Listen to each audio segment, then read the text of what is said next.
اور جب موسیٰ نے اپنے شاگرد سے کہا کہ جب تک میں دو دریاؤں کے ملنے کی جگہ نہ پہنچ جاؤں ہٹنے کا نہیں، خواہ برسوں چلتا رہوں۔ جب ان کے ملنے کے مقام پر پہنچے تو اپنی مچھلی بھول گئے، تو اس نے دریا میں سرنگ کی طرح اپنا رستہ بنا لیا۔ جب آگے چلے تو موسیٰ نے اپنے شاگرد سے کہا کہ ہمارے لیے کھانا لاؤ، اس سفر سے ہم کو بہت تکان ہو گئی ہے۔ اس نے کہا کہ بھلا آپ نے دیکھا کہ جب ہم نے پتھر کے پاس آرام کیا تھا تو میں مچھلی وہیں بھول گیا، اور مجھے آپ سے اس کا ذکر کرنا شیطان نے بھلا دیا، اور اس نے عجب طرح سے دریا میں اپنا رستہ لیا۔ موسیٰ نے کہا یہی تو وہ مقام ہے جسے ہم تلاش کرتے تھے۔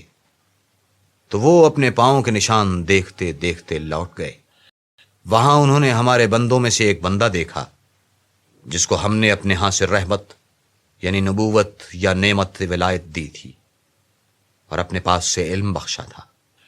موسیٰ نے ان سے جن کا نام خضر تھا کہا کہ جو علم خدا کی طرف سے آپ کو سکھایا گیا ہے، اگر آپ اس میں سے مجھے کچھ بھلائی کی باتیں سکھائیں تو میں آپ کے ساتھ رہوں۔ خضر نے کہا کہ تم میرے ساتھ رہ کر صبر نہیں کر سکو گے، اور جس بات کی تمہیں خبر ہی نہیں اس پر صبر کر بھی کیوں کر سکتے ہو؟ موسیٰ نے کہا خدا نے چاہا تو آپ مجھے صابر پائیے گا، اور میں آپ کے ارشاد کے خلاف نہیں کروں گا۔ خضر نے کہا کہ اگر تم میرے ساتھ رہنا چاہو تو شرط یہ ہے کہ مجھ سے کوئی بات نہ پوچھنا جب تک میں خود اس کا ذکر تم سے نہ کروں۔ تو دونوں چل پڑے، یہاں تک کہ جب کشتی میں سوار ہوئے تو خضر نے کشتی کو پھاڑ ڈالا۔ موسیٰ نے کہا کیا آپ نے اس کو اس لیے پھاڑا ہے کہ سواروں کو غرق کر دیں؟ یہ تو آپ نے بڑی عجیب بات کی۔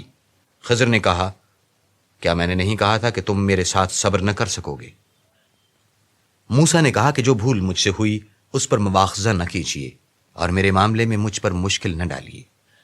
پھر دونوں چلے، یہاں تک کہ رستے میں ایک لڑکا ملا تو خضر نے اسے مار ڈالا۔ موسیٰ نے کہا کیا آپ نے ایک بے گناہ شخص کو ناحق بغیر قصاص کے مار ڈالا؟ یہ تو آپ نے بری بات کی۔ خضر نے کہا کہ میں نے نہیں کہا تھا کہ تم سے میرے ساتھ صبر نہیں ہو سکے گا۔ انہوں نے کہا کہ اگر میں اس کے بعد پھر کوئی بات پوچھوں یعنی اعتراض کروں تو مجھے اپنے ساتھ نہ رکھیے گا کہ آپ میری طرف سے عذر کے قبول کرنے میں غایت کو پہنچ گئے۔ پھر دونوں چلے، یہاں تک کہ ایک گاؤں والوں کے پاس پہنچے اور ان سے کھانا طلب کیا۔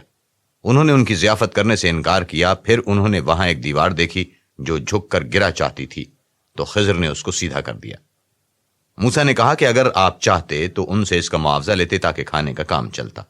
خضر نے کہا کہ اب مجھ میں اور تم میں علیحدگی، مگر جن باتوں پر تم صبر نہ کر سکے میں ان کا بھید تمہیں بتائے دیتا ہوں کہ وہ جو کشتی تھی غریب لوگوں کی تھی جو دریا میں محنت کر کے یعنی کشتیاں چلا کر گزارا کرتے تھے، اور ان کے سامنے کی طرف ایک بادشاہ تھا جو ہر ایک کشتی کو زبردستی چھین لیتا تھا۔ تو میں نے چاہا کہ اسے عیبدار کر دوں تاکہ وہ اسے غصب نہ کر سکے۔ اور وہ جو لڑکا تھا اس کے ماں باپ دونوں مومن تھے۔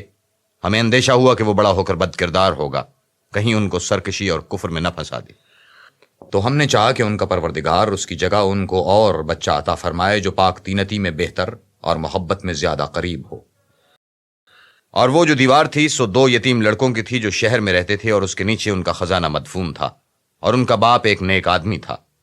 تو تمہارے پروردگار نے چاہا کہ وہ اپنی جوانی کو پہنچ جائیں اور پھر اپنا خزانہ نکالیں۔ یہ تمہارے پروردگار کی مہربانی ہے، اور یہ کام میں نے اپنی طرف سے نہیں کیے۔ یہ ان باتوں کی حقیقت ہے جن پر تم صبر نہ کر سکے۔